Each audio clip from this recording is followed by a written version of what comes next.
I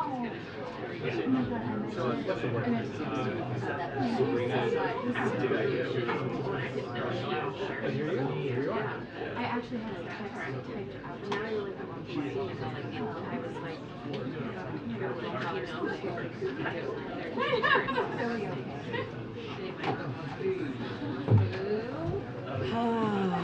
Good afternoon. Happy Monday. Okay, so before we dive into regularly scheduled programming here, I have my colleague from the National Security Council, who will be John Kirby, who will be talking about some recent developments over the weekend in the Middle East, and he'll have something to say at the top to share with all of you, and then take some questions, and then I'll take the rest of the questions you have on domestic issues, I'm sure. Thanks, Karine. Afternoon, everybody. So I just have two updates for you from the Middle East region, with one also related to Ukraine. As you saw in the statement yesterday from Mr. Sullivan, senior officials from Jordan, Egypt, Israel, Palestinian Authority, and the United States met over the weekend in Aqaba, Jordan. This was the first meeting of its kind in decades with political and security representation from all participants. It also resulted in the first agreement of any kind in many years. The Aqaba communique includes commitments from the Israeli and the Palestinian sides to de-escalate and prevent further violence. The two sides also affirmed their commitments to all previous agreements between them and to work towards a just and lasting peace. Now, as we said, this meeting was a starting point, but it was an important one, and the importance was demonstrated quite clearly by the violence we saw just yesterday in the West Bank, and we're seeing reports today of additional violence. But in yesterday's violence, 2 Israelis were murdered, and then Israeli citizens sought to take revenge in a Palestinian town, resulting in 1 Palestinian death and many others injured. The State Department spoke to this yesterday. I'm sure you saw that, and we condemn the violence, of course, in all its forms. We also fully agree with the statements from President Herzog and Prime Minister Netanyahu that citizens cannot take the law into their own hands. What happened was totally unacceptable, something that we've heard loud and clear from our Israeli partners. The Aqaba meeting was designed precisely to help manage and diffuse crises like this, to enhance political and security coordination to help protect Israelis and Palestinians alike. The President extends his personal thanks to His Majesty King Abdullah of Jordan and to President Sisi of Egypt for helping to convene this session. The United States will continue to remain actively engaged in this format with all parties over the coming weeks, including through a follow-up engagement next month in Sharm el-Sheikh, Egypt. Now, my second update has to do with Saudi Arabia and Ukraine. As you know, we are, and we have been for the last year, asking all partners to do what they can to support Ukraine. And so we welcome the visit made yesterday by Saudi Arabia's foreign minister and senior Saudi humanitarian and energy officials to Kyiv for meetings with President Zelensky and, of course, the rest of his leadership team. This was the first ministerial visit by an Arab state to Kyiv since the war began. During the visit, the Saudis and Ukrainians formalized arrangements for the delivery of $400 million in assistance, including generators and badly needed energy products and supplies. Now, these deliveries will begin arriving next week. This is an important announcement. I'd also point to Saudi Arabia's vote in favor of the UN General Assembly resolution just last week on Russia's invasion of Ukraine. It's 4th on these resolutions. Coming on the heels of the President's historic visit to Kyiv, we are asking all partners to do what they can, as I said, to support Ukraine, and we recognize these are sovereign decisions that they have to make. The Saudi initiative is a positive step from the Middle East region, and we hope to see more from our partners over there in the coming months. Thanks, John. Yes, ma'am. Go ahead, Nadia. I have two questions actually on both topics. Let me start with Saudi Arabia.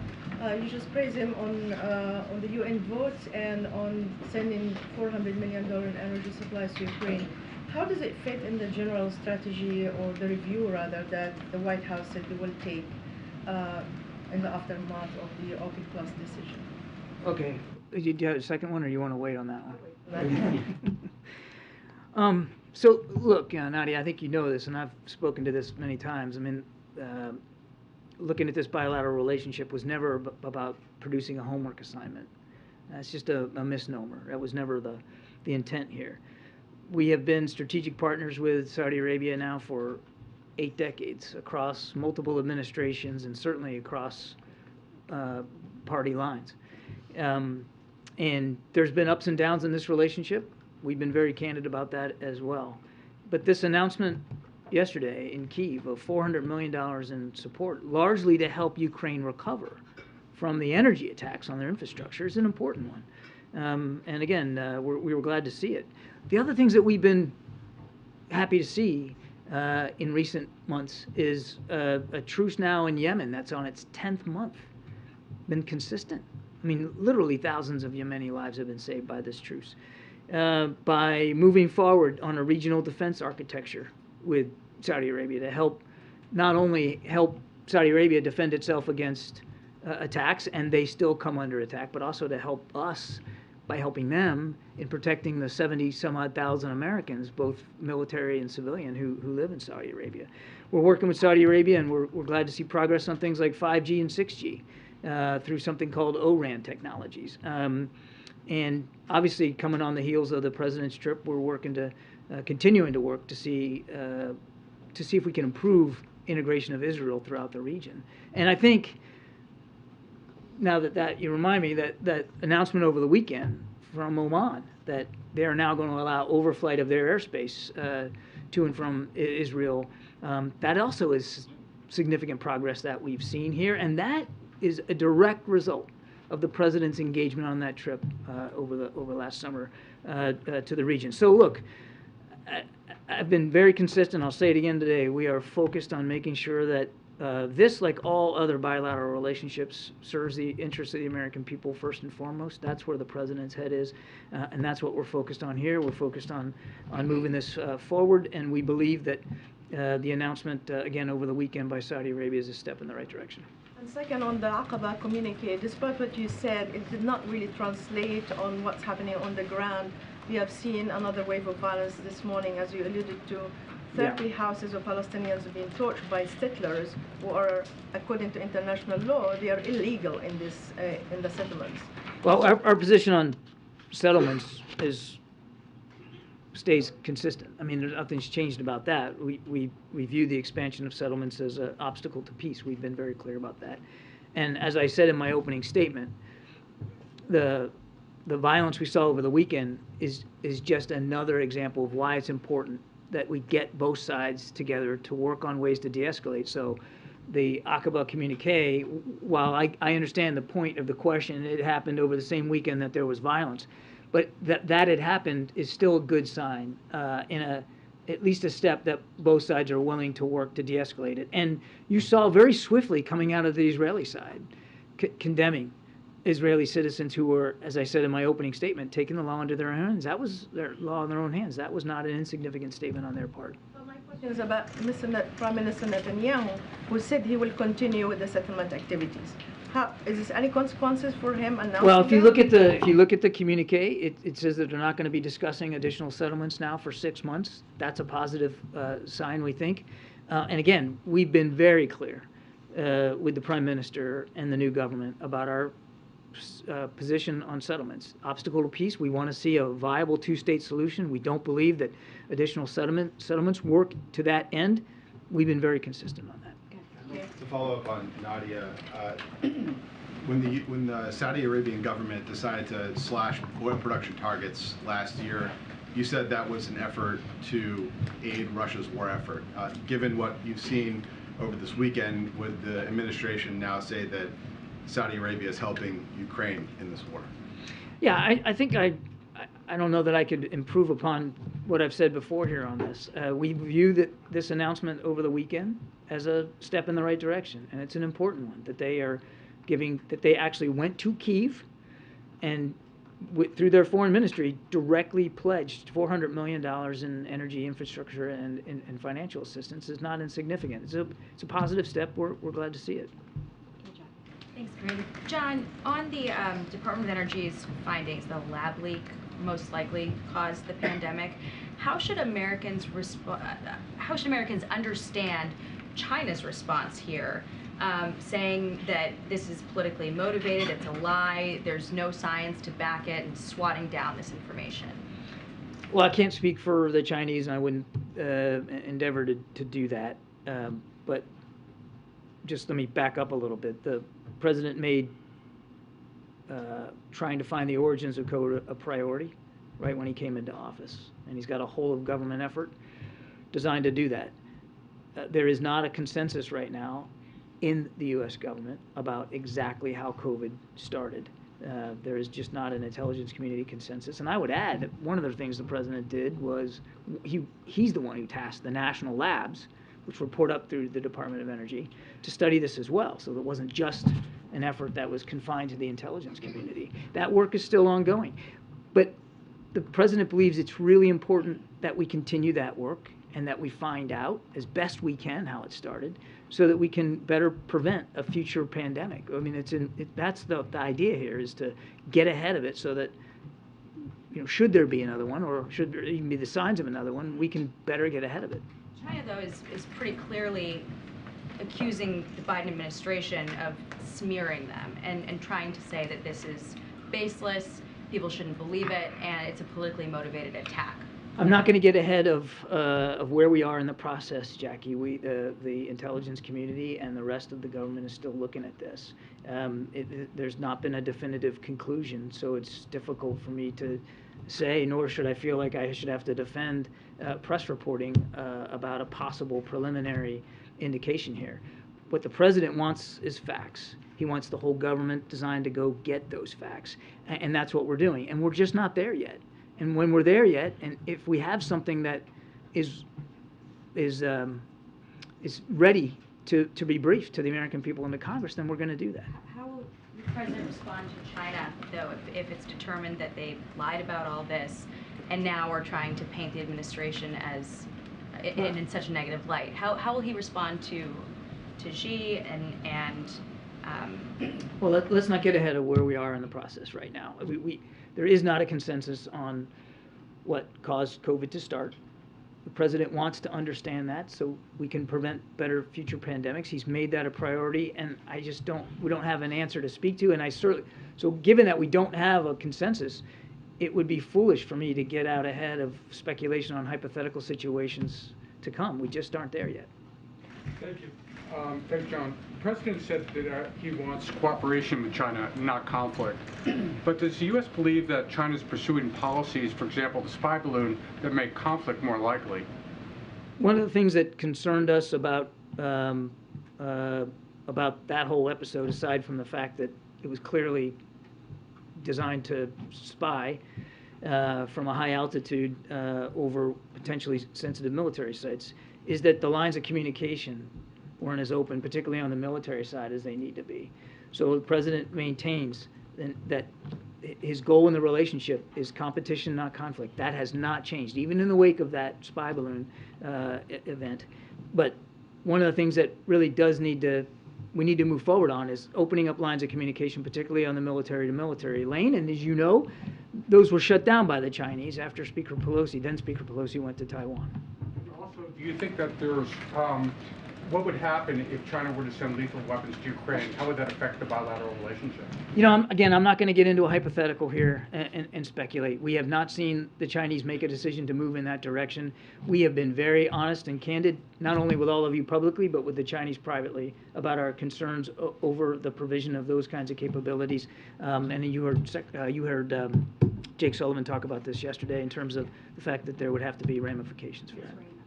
Mr. Kirby, on the Energy Department's assessment, should the evidence that the department is basing this assessment on be shared with the American people? As I said, if we have something that we believe can be reported to the Congress and to the American people that we're confident in, we will absolutely do that. You said that right now there is not a consensus. Will there ever be a definitive answer from the Biden administration on the origins of COVID-19, and how much of that is dependent on cooperation from China?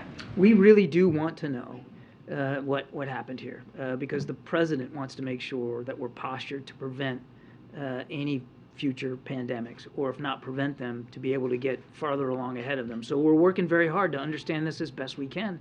Again, there's just no consensus across the government. The work continues, and I'm not going to get ahead of conclusions that haven't been arrived at yet. Just one last quick follow-up.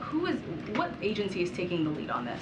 This is a whole of government effort, and clearly here at the National Security Council, I mean, we're running the interagency process on this, but it's a whole of government effort. When Chancellor Scholz is coming to the White House on Friday, Yes, it he will be is. his second visit in roughly a year. Can you talk a little bit about the expectation for this visit? And is it not unusual that he comes again in such a short time? I don't think there's anything unusual about it. Germany's a strident NATO ally and a good friend and partner. We're really excited to get the Chancellor here on Friday. I'm sure we'll have more details to share with you as we get closer to the end of the week. Some of the agenda is still being formulated, but I think without question, I'm comfortable telling you that the war in Ukraine will be a prime topic of discussion, and this will give President Biden yet another chance to thank the Chancellor and the people of Germany for all the support that they have provided to Ukraine. They really have stepped up, and they have evolved the capabilities that they're willing to send to Ukraine as well in a very meaningful way, the Leopard tanks being the most recent example of that. So we're grateful for all that and look forward to a good discussion. What caused DOE to shift its assessment, and was the President himself briefed on that shift? Again, I'm not going to confirm the press reporting. I'd refer you to DOE, but I'm not going to confirm the press reporting that was out there. And was the President briefed on this? The President has stayed informed throughout this entire process of a whole of government effort to try to get at the roots and the origins of COVID. Was he briefed on the DOE? The President has been kept informed and kept apprised, and he's actively wanted to know what we know every step along the way. Okay, so not quite sure there. So I didn't say that. I said the President has kept informed. I don't know if your answer whether or not he was briefed on I So got it. is the administration confident in the Israeli government's approach to the recent violence, given the conservative right-wing nature of the government, its relationship with the settler movement? How does the administration feel the Israeli government is poised to handle this? I mentioned that in the opening statement. We noted that both President Herzog and Prime Minister Netanyahu were very quick out of the gates to condemn citizens taking the law in their own hands and to provide some additional security forces to the West Bank to quell the violence. That was important, it was significant, and we're grateful for that. Thanks, Karine. To follow on the lab leak theory, back in October 2021, it was also the case that there was no consensus from the intelligence community, where COVID came from. Without revealing sensitive information, has the IC gathered new information, new intelligence since then that might have led DOE to draw a different conclusion? We, again, without confirming the press reporting on the Department of Energy's work here, and the context for them is that they run the national labs, and the President wanted the national labs involved there. Again, a whole of government effort. The work is still ongoing. There hasn't been a final conclusion arrived at here, and not everyone in the intelligence community or across the government necessarily has come to a consensus view here on how it started. But I want to go back to what I said before, and that's that the President believes it's important to know so that we can better prevent future pandemics. And obviously, regardless of what the source is, it's important for people to know that scientific research can still occur, needs to occur, in a safe and secure manner. And on Friday, the President was asked if he was worried that China will side with Russia in the war, and he said that there is no evidence of that so far. So does President Biden believe China is neutral in the conflict? I can't really improve upon how the President characterized it. We have not seen China go all in with respect to supporting Russia. So it takes them going all in is that the bar for partnering? They have not gone all in supporting Russia. They abstained from the vote in the UN. While they have not condemned the invasion that Mr. Putin perpetrated now on the Ukrainian people, nor have they made a decision to provide lethal military assistance to Ukraine. And as the President said, he doesn't believe it's in China's interest to do that, that they should not want to do that, to go in on the side of Russia. Now, look, the other thing is, a couple things. Every country has to make its own decisions here. And we have been exceedingly clear that we want to see China be on the right side here, which is not support Mr. Putin in any way, condemn this invasion like so much of the rest of the world has, and participate in the price cap on oil revenue so that Mr. Putin can't profiteer it, and to enforce sanctions. Now, they haven't chosen to do all those things. We obviously believe that they've got decisions that they have to make. We want them to make the right ones. He wasn't, sorry, just one more point of clarification. He wasn't asked specifically about the lethal aid. He was asked if China will side with Russia or not. And he said there's no evidence of that, but they're providing non-lethal aid as one example. The Chinese have decisions they have to make for themselves.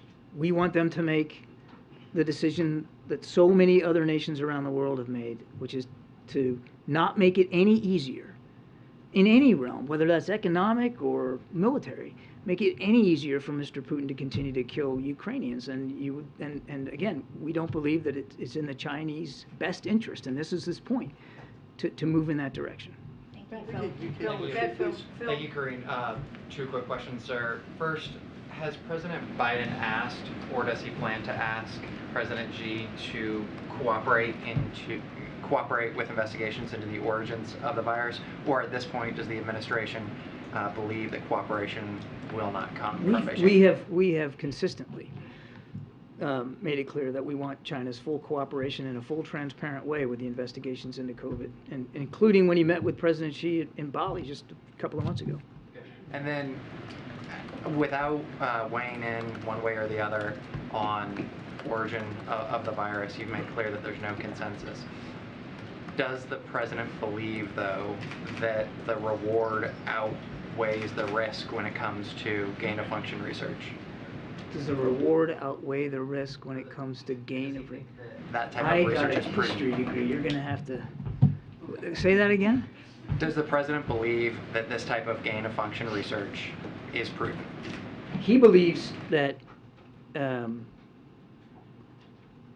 it's important to help prevent future pandemics, which means he understands that there has to be legitimate scientific research into the sources or potential sources of pandemics, so that we understand it, so that we can prevent them, and we can prevent them from happening, obviously.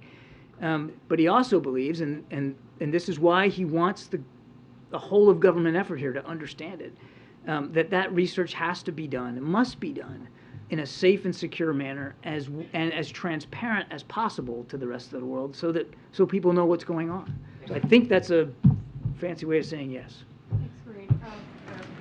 Hi, just a quick question on the Northern Ireland dispute and the fact that it has been resolved. Does that open the doors for the United States to perhaps resume talks with London for a free trade deal? That was nearly done under the Trump administration, but really hasn't gone anywhere under this administration. Yeah, I won't get ahead of where things are right now. I mean, we're grateful that the two sides were able to come up with this Windsor framework, as they call it, this agreement in keeping with the Northern Ireland protocols. We believe that this will help improve the prosperity of both the EU and the UK, and will open up all kinds of now avenues for trade that were somewhat at risk. So we'll leave things where they are right now. What about the EV tax credits and the dispute over that with the mention in the IRA? Yeah, again, I'm just not going to get ahead of where we are right now. We got a follow-up, please.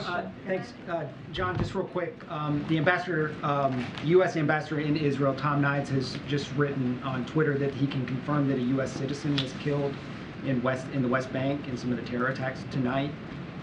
Are you guys aware of this? Do you have any comment on it, or is this the first year you guys are hearing it? I have not heard that report until just now. I'm deeply sorry to hear that. If it's true, certainly our thoughts and prayers will go out to the family, but I just don't have any more information on it. Follow up on Northern Ireland, please, sir. Thanks, Kirby. Appreciate it. Thank you. Thanks, John. Thank you. All right, just a couple things at the top, and then we'll get going. So today we're thrilled to announce that Mayor Steve Benjamin will join the White House as Senior Advisor and Director of the Office of Public Engagement. Mayor Benjamin is a long-time public servant who has served the people of South Carolina for over 2 decades statewide and as a 3-term mayor of Columbia. As a former president of both the U.S. Conference of Mayors and the African American Mayors Association, his deep relationships with communities across the country will serve our administration and the American people well. Under Mayor Keisha Lance Bottoms' leadership, the Office of Public Engagement has kept equity at the heart of our agenda and has continued to connect with everyday Americans who may not have a voice to reach Washington otherwise. She has been a close advisor to the President, and he is grateful to Keisha for serving our nation with honor and integrity. This was always intended to be a short-term assignment, which Keisha graciously extended, and we wish her the best as she returns home to Atlanta to be with her family as planned. A couple of notes on the President's schedule today and tomorrow. I'll start clearly with today. In about an hour or so later today, President Biden and Vice President Harris will deliver remarks at a reception in the East Room honoring Black History Month. At the beginning of the month, President Biden issued a proclamation in celebration of Black History Month, and the White House will release an updated fact sheet on the Biden-Harris administration's ongoing efforts to advance equity, opportunity for Black Americans and communities across the nation. Throughout this month, President Biden has issued an executive order to advance racial equity and support for underserved communities through the federal government. The President also hosted a White House screening of the film Till, the story of Mamie Till Mobley, who pursued justice after the lynching of her 14-year-old son, Emmett Till, back in 1955. Vice President Harris and Senior Advisor for Public Engagement, Keisha Lance Bottoms, hosted student reporters from more than 100 HBCUs across the country for a briefing at the White House. White House officials hosted Black leaders for roundtables around issues including reproductive health and women's rights, national security, disparities impacting the Black community, including the LGBTQ+ Black community, Black media priorities, legislation in historic state legislatures led by Black speakers, and efforts to close the racial wealth gap with Black venture capital and private equity stakeholders. The White House also hosted a first-of-its-kind forum with HBCU student veterans and cadets, and the first ever engagement with HBCU leaders by the National Security Advisor. Agencies across the administration also facilitated events and announcements, including Department of Health and Human Services, Black Health Summit, SBA Administrator Guzman's listening sessions with Black business owners, and the Department of Housing and Urban Development's closure of the Road Home program, which disproportionately impact Black Americans, will free 3,000 Louisianians from repayment obligations. And last Friday, the President and the Vice President met with Black members of staff from across the Biden administration to emphasize the importance of having diverse voices at the decision-making table and thank them for helping to create a more fair and inclusive democracy across our nation. The Biden-Harris administration will honor and continue the work of Black Americans who have created a more fair and inclusive democracy, helping our nation move closer to the realization of its full promise for everyone. And tomorrow, as you all know, the President's going to be traveling to Virginia Beach, where he will highlight how Republicans are threatening default and economic catastrophe unless they can force through their agenda that would raise health care costs for seniors, working families, and Americans with pre-existing conditions and cause millions of people to lose their coverage. As the President said before his State of the Union address, he will release his budget on March 9th, and congressional Republicans should provide that same transparency as well.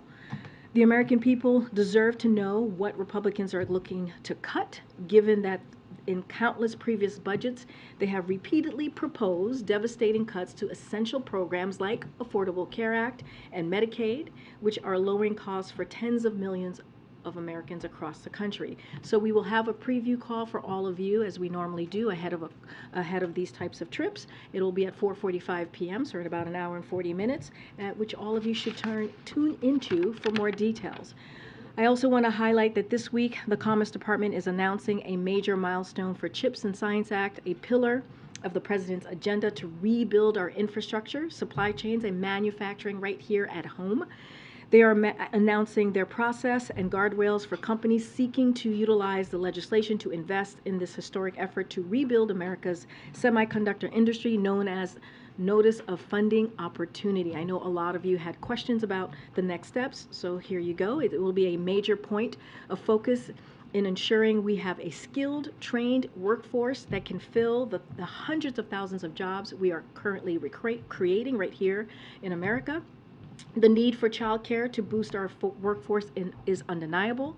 Part of the solution to that is that the Commerce Department is going to require companies seeking substantial CHIPS funding to submit a robust child care plan that reflects the needs of their workers, communities where they plan to build. The country needs more workers, especially women, in order to deliver on the President's bold agenda, and we are committed to working with the private sector to ensure the success of CHIPS for America, and to unlock the full potential of our economy. This is a major innovative step just to do that. And finally, as you all may have seen a couple of hours ago, the President, at the President's direction, the Department of Labor and the Department of Health and Human Services announced new actions to crack down on child labor violations and ensure that sponsors of unaccompanied migrant children are rigorously vetted. Child labor is abuse, and it is unacceptable. Again, it is unacceptable. This administration has long been combating a surge in child exploitation, and today the Department of Labor and HHS announced that they will create a new interagency task force to combat child exploitation. They will also increase scrutiny of companies that do business with employers who violate child labor laws, mandate follow-up calls for unaccompanied migrant children who report safety concerns to the HHS hotline, and audit the sponsor vetting process for unaccompanied migrant children over the next 4 weeks. Today's actions make clear that we will continue to investigate and hold companies accountable. We also need, which is incredibly important here, we need Congress to take action as well. We need Congress to provide the resources this administration has long requested to better enforce child labor laws, and we need Congress to increase the maximum civil penalty for child labor violations to better deter these bad actors. With that, Chris, you want to kick us off? So follow up on the child labor issue.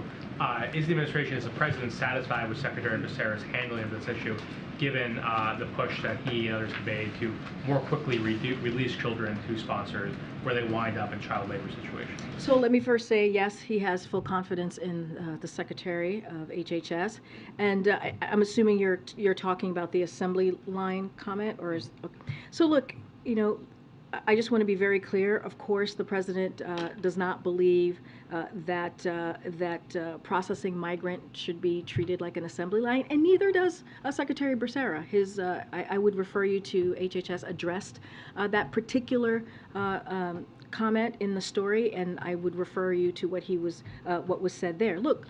More broadly, though, the health and safety and the well-being of children is the priority of this President, this administration, and also Secretary Becerra. That means getting kids out of congregate settings and rigorously, as I just mentioned at the top, vetting families and sponsors that would take in these children. Another question on the abortion pill ruling that is pending. What is the administration doing to prepare for a perhaps unfavorable ruling? Will women lose access to abortion if this ruling happens, or does the administration have something else planned for that? So a couple of things that we do want to say here is what's at stake is that a single judge is making a decision about a drug that has been around. You've heard me say this from here. You've heard Jen Klein, my colleague, who has been really leading this effort here, along with the Vice President internally for more than 20 years. If you think about this particular drug that they're going to make an announcement on. So look, mifepristone is used safely in more than 60 countries, not just here in the U.S., but 59 other countries have been using this for 20 years and in a safe way. And the FDA has repeatedly considered the clinical evidence in making science-based determinations to guide its safe and effective use. Look, while I want to be careful, we don't know where the court is ultimately going to land here and what they're going to decide. The decision could be unprecedented, of course, and devastating to women's health. And we may find ourselves in uncharted territory once again. So we are working closely with the Justice Department and the Department of Health and Human Services. As you all know, to be prepared for a range of potential outcomes that may come out of this, and we'll be prepared to review and take actions to ensure the safety and the health care of women. I'll let you go on, but I just want to ask this very clearly. Can the administration protect access to these medications if the judge rules against the administration? So again, we're going to be ready for any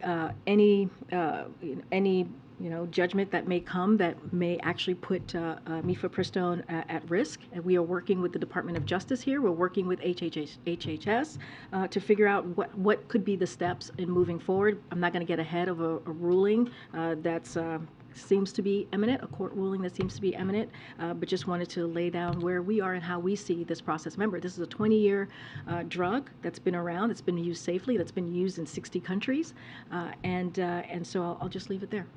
Okay. Thanks, Karine. To follow up on the child labor violations, first, is the crackdown in direct response to the investigative reporting that came out over the weekend? So I just want to be very clear here. Look, the New York Times story is heartbreaking, and it is completely unacceptable.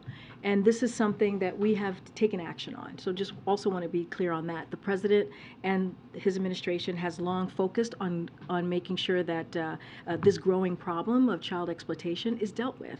Just a couple of things that I'll lay out and what we have done, especially the Department of Labor has done over the last year or two, is because they have been focused on this. Just last fall, they secured a court order stopping an Alabama manufacturer of Hyundai and Kia parts from employing children.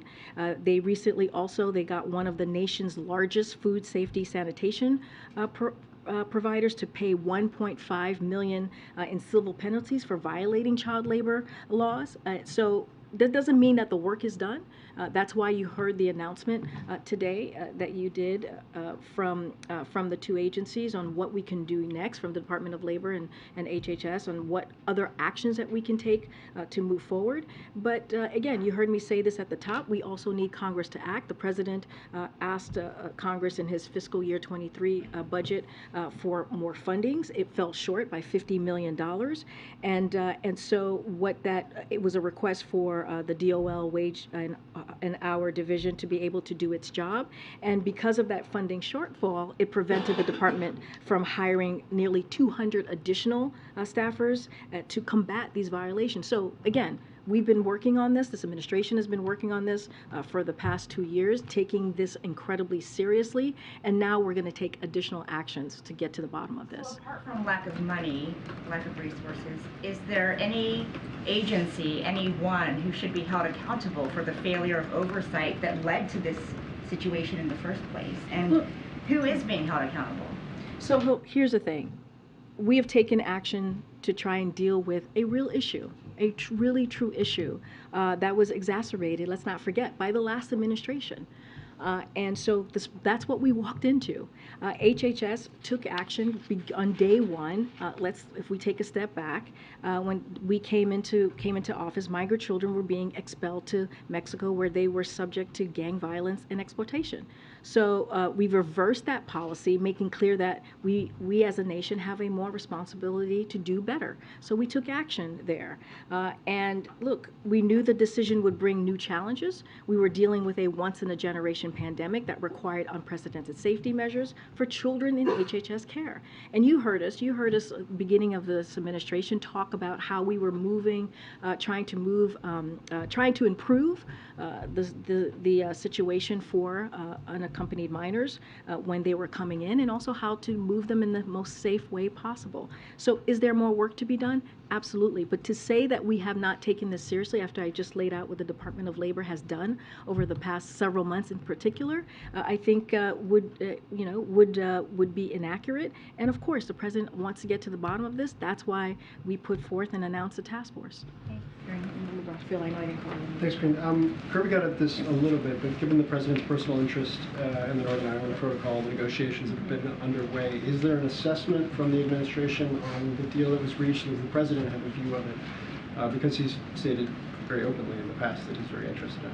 So we welcome today's announcement between the United Kingdom and the European Union on the implementation of the Northern Ireland Protocol. We understand the Prime Minister Sunak just addressed this or is about to address it. I've lost track of time here to the Parliament, and so we will further have comment following that. But of course, this is something that we welcome, and we have long stated that we wanted to see the UK and the EU reach a negotiated agreement, and so we commend the officials for doing that, and we certainly welcome the announcement. And then just to go back to the DOE assessment, instead of going to swing at Kirby, without asking specifically about that, but just more the tempo and rhythm of things, I think the surprise was that it just kind of popped in the last 48 hours. This has been an all-of-government effort. It's been across agencies. Can you give us a sense of how this is actually working in terms of what the timelines are, what kind of effort is going in on a day-to-day, week-to-week, month-to-month basis as to why this would happen now, why there would be an update now? So I can't speak to, again, and Kirby the Admiral was trying to be very clear here. He didn't want to confirm the story or speak to the story. I mean, what I can say, and I would just lean into what the National Security Advisor said yesterday on many of your networks. He did a bit of a round robin yesterday on the Sunday shows. This is Jake Sullivan. Look, this is something that the President takes very seriously. He directed repeatedly his intelligence community to put efforts and resources behind getting to the bottom of the origins of COVID-19. And so, he doubled down on that and like I said, redirected his intelligence community, and that's what you're seeing. But again, there's not a consensus here. We're still going through the process, and as we are getting briefed and updated, the President will certainly share that with Congress and the American people. But the President believes that it is important that we get to the bottom of this, especially as we need to prepare for who knows what the future may hold. Don't want to get into hypotheticals from here, but we need to be prepared for the potentially another pandemic. And so again, we've taken this very seriously. The President has. We need to get to the bottom of what occurred. Yeah, thank you. Following up on that, are there any plans for the administration to release an unclassified version of the Energy Department's COVID origin report? And if not, why is the administration choosing to keep that assessment classified? So again, I'm going to just repeat my National Security Council colleague who said that he don't want to get ahead don't want to confirm a story, so I'm certainly not going to answer that from here.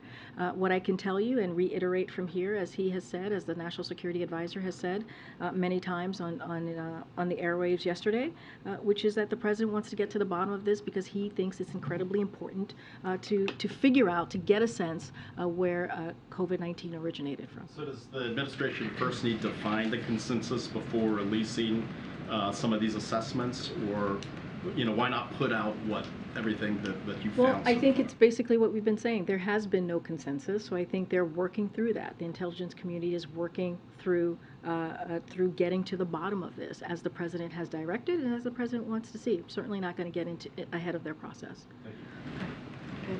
Thanks, Karine. I want to ask about the economy.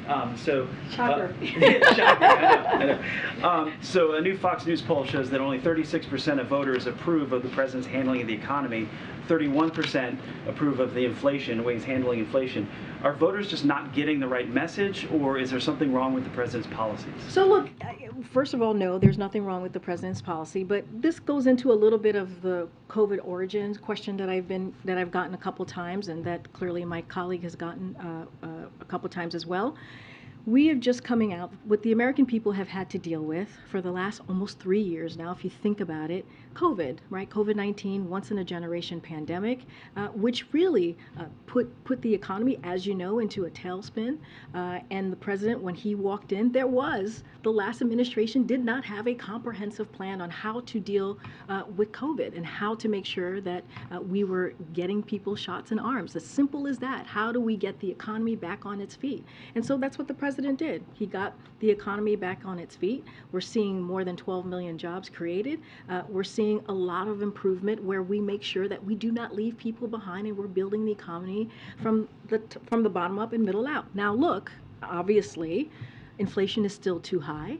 The president is doing everything that he can to lower costs for the American people, hence the Inflation Reduction Act. That's also going to lower costs on healthcare, lower cost on energy, and also reduce the deficit by $200 billion. So we are doing the work. The president is doing the work to get that done. But look, as I said, inflation is still is too high, and we're going to continue to focus on that. But we believe that the president's economic policy is working, and all you have to do is look at the data. And let's not forget, we had the Putin's war, right? We have Putin's war that increased gas prices, that helped increase inflation. That was a problem, and that's why the president took historic action on gas prices. So we're going to continue to act. So when does the president then tell those people whose wages are rising, but rising less than inflation is rising, when can those people expect their wages to outpace inflation? So look, we have talked about this many times, that we are headed into a more stable and steady growth, and we think that, and I think I've mentioned this last time, there might be some setbacks at times, but we're going to continue to pursue that what we believe an economic plan, the president's economic plan. Again, that's growing the economy, making sure we don't leave anybody behind, and continue to push that forward.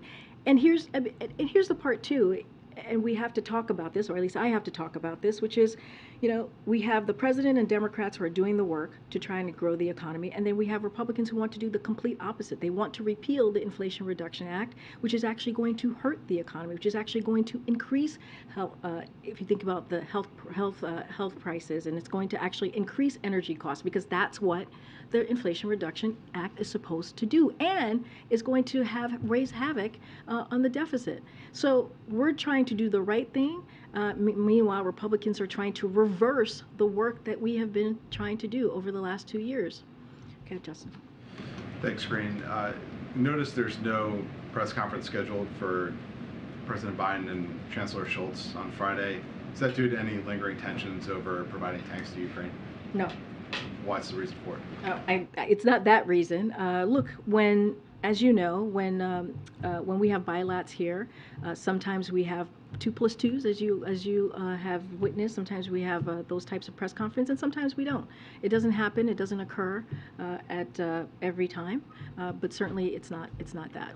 And you heard the admiral speaking from here, how that relationship has continued to grow, how the Germans' support for Ukraine has continued to grow, and we appreciate their partnership in this, especially as they are, as the admiral said himself, they are strong partners in the NATO as NATO allies. Thank you, Karine. Sorry, I wasn't sure. Just one more on the lab leak news from the Department of Energy.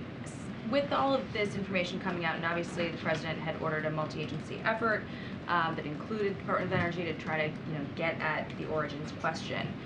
But looking, with hindsight 2020, and now these conclusions coming out from parts of this administration, was it prudent to have at the time some administration officials voicing support for one origins theory over another, like Dr. Fauci did in a couple instances? He said, my belief is that it's most likely natural transmission.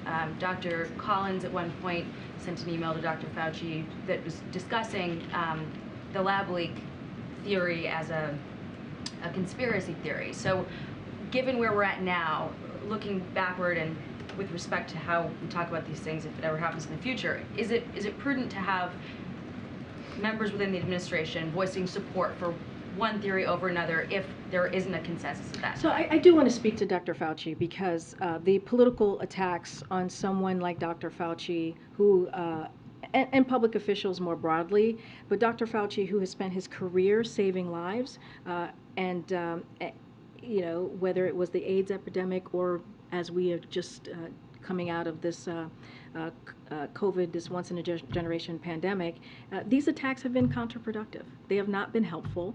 This is someone, again, who has spent his almost entire career fighting for the well-being, the health of the American people. And so I just want to call out the political attacks. I think, again, it's not been helpful. Dr. Fauci himself has said he agrees with the president that we needed to get to the bottom of this, to get to the bottom of where COVID originated. And that's what the president did from certainly the first few months of his administration. And we have been grateful. Again, we have been grateful to Dr. Fauci's wisdom. We've been grateful to Dr. Fauci's advice during the COVID response. And we have been very, very clear here. We need to know more. We need to get to the bottom of how COVID-19 originated, and so that is why, again, that is why the president directed his IC and his intelligence community to get to the bottom of this. And so I'll leave it there. More broadly than Dr. Fauci, though, I guess what I'm getting at is there was not so long ago a point where anyone asking the question of whether a lab leak was a credible theory that should be looked into, a lot of those people were derided as fringe, conspiracy theorists. So are there lessons learned, looking back about how we discuss theories when we don't have all of the answers? So here's what I can tell you is the president's commitment to getting to the bottom of this, right? That is what's the most important, so that we can share this with Congress, we can share this with the American people. That is why he asked the IC to do its work. And right now, there is no consensus. There is no consensus. You heard this from Jake Sullivan yesterday. You heard this from my colleague just moments ago. And we're going to do everything that we can. The president is asking his team to do everything that they can to figure out where it originated, because of what could potentially happen next, because of the potential of having another pandemic. And I think that's what's most important. That's what the American people should have confidence in, is that you have a president that wants to get to the bottom of this. Go ahead, Kelly. Just on behalf of all of us, if we could request a 2-and-2 with Chancellor Scholz. It's been more than a year since White House journalists have been able to ask him questions, and he's obviously a very important ally to the United States. I appreciate that.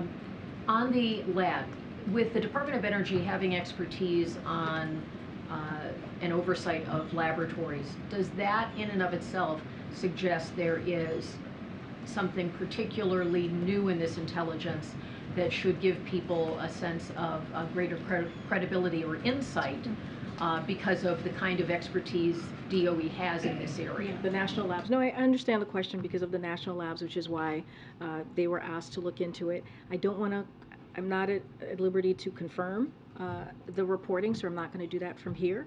What I can tell you is, again, there's been no consensus on this, on where COVID originated. So I'll just leave it there and not try to get ahead of the current process at this time. Go ahead. Just on the student loans case, the Supreme Court's going to hear tomorrow.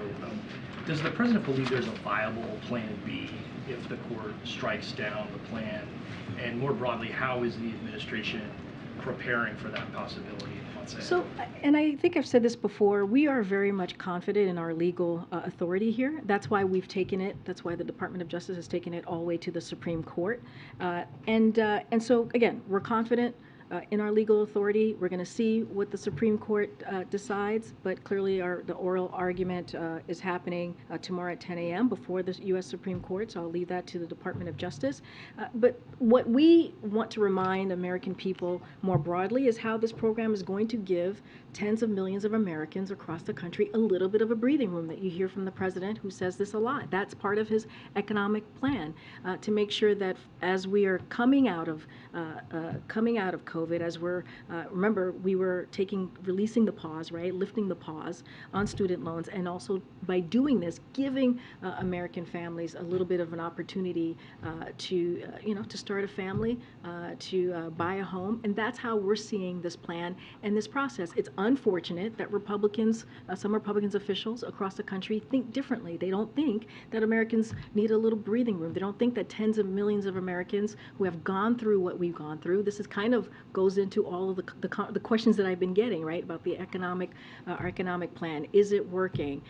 What is it that we're doing? This is all part of this, right, giving the American people a little breathing room. And you have Republican officials who don't agree with this and who want to make it more difficult for Americans to get that relief.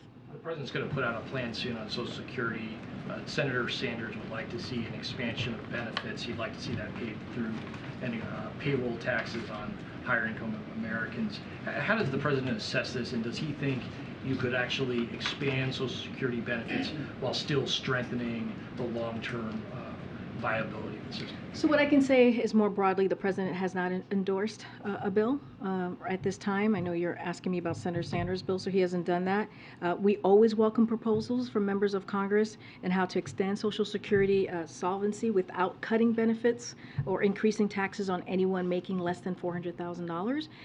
Look, but what we see right now, what the president is focused on, is the immediate threat that we've been hearing from Republicans for some time on cutting Social Security, on cutting Medicare, and so look, we're gonna fight that. The president said you heard him during the State of the Union. He was very strong and very clear about how he's going to be a fighter for Social Security and a fighter for Medicare.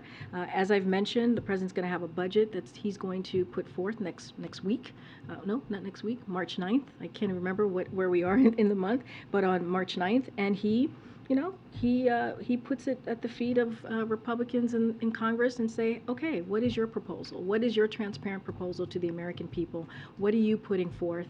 We're going to be ready on March 9th and show that to the American people and ready to have that conversation. Okay, go ahead. On the boosted SNAP benefits that are going to expire this week, what's the administration's message to the Americans who are going to really feel the brunt of this once these expire? So, as you know, Karen, as you just mentioned, Congress made the decision back in December to allow pandemic-era benefits to expire next month. And what we've done in response is take steps to ensure Americans' needs are still being met. A couple of things that has come out of USDA.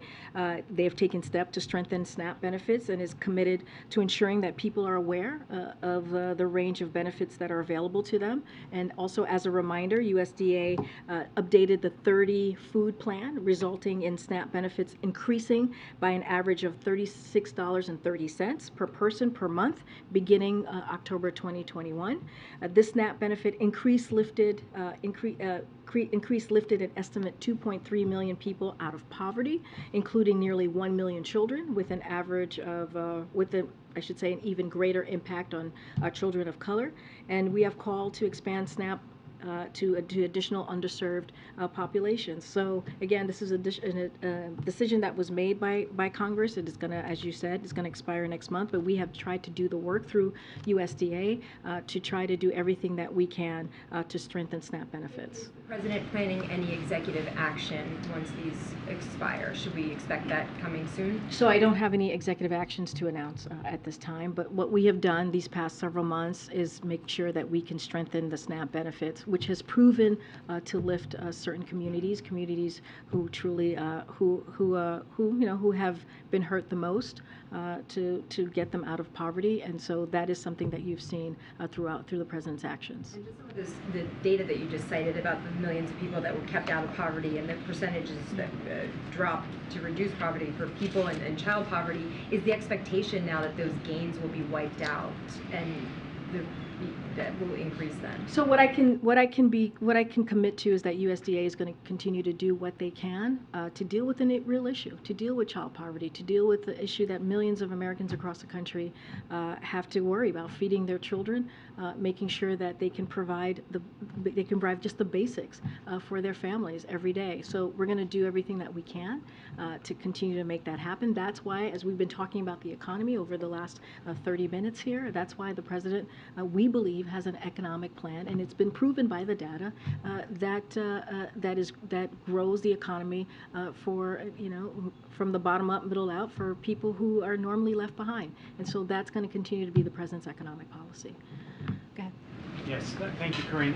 Following up on Karen's question, is there any concern within the White House or politically that even though the president is not the one responsible for the fact that these benefits may be ending, that we may see polling data 2 months from now that blame him for more people being in a tough situation, or whether the effects that it may have on the economy if there are more people who are struggling to get basic needs met or have less money to spend on those necessities. Is there any concern politically about how how to prevent the president from being blamed for that? So look, I'm not going to get into politics from here. I'm not going to certainly give a hypothetical answer to polling, potential polling, which as we know is a snapshot in time. What I can say, what I can speak to is what the president cares about, is what the president is focused on. He's focused on the American people. He's focused on giving people a little bit of a breathing room. I just talked about the student loan. I just talked about how the economy we see is growing because of his economic policy. I just talked about how the president continues to make sure that we do not leave anyone behind. I just talked about at the beginning of the briefing how equity has been at the center of everything that this president has done.